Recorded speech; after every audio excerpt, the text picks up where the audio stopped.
Alright, Skulls of the Shogun is a new strategy downloadable game that we played on 360. Set in the afterlife of Japanese mythology, it puts you in control of General Akamoto,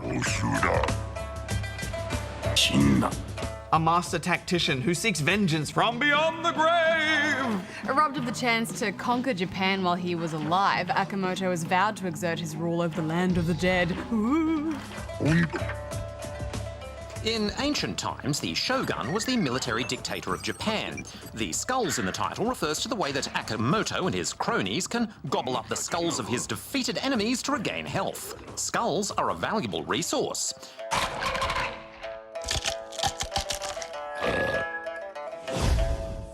The tactics follow a rock, paper, scissors style dynamic.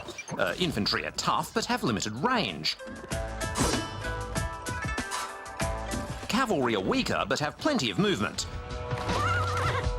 Archers can bombard with impunity,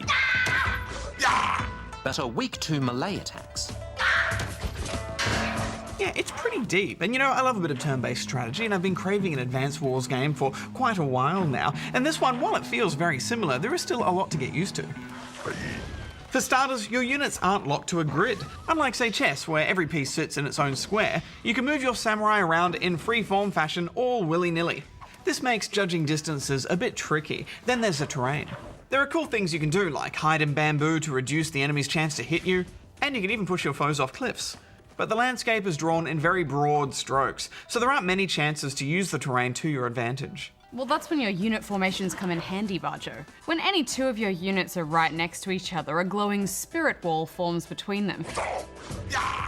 This adds a defense bonus, which makes them immune to knockback.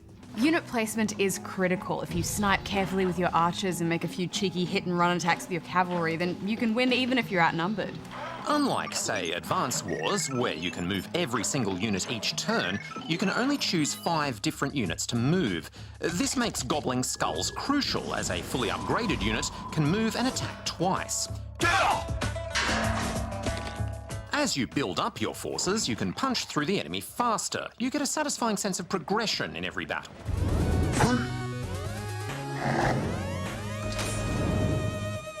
But of course, the more valuable a unit is, the bigger the setback when they get taken out. And if you get stuck in a losing streak, there's no real way to recover. It's like watching a fail video in slow motion.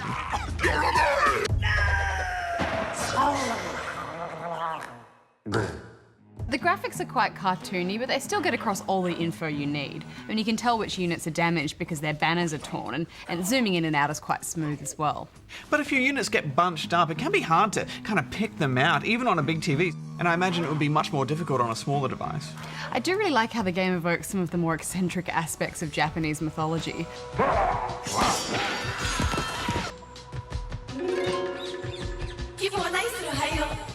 One thing I will say though is that the game could be quite frustrating for newcomers, as even though it looks quite cute, it can be quite tricky to master.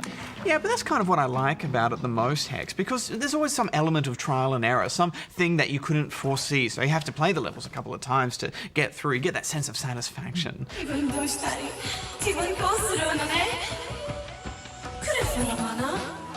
Well, what are you going to give it, Hex? Well, I think it was well presented and it's got some nice humour to it as well. I found the game overall was too messy to be considered a true strategy classic, so I'm giving it 7. I agree with you, but I'm still going to give it 8. Oh, it looks like Darren's about to let his dump out. Let's get out of here! The dump is coming! It's on its way!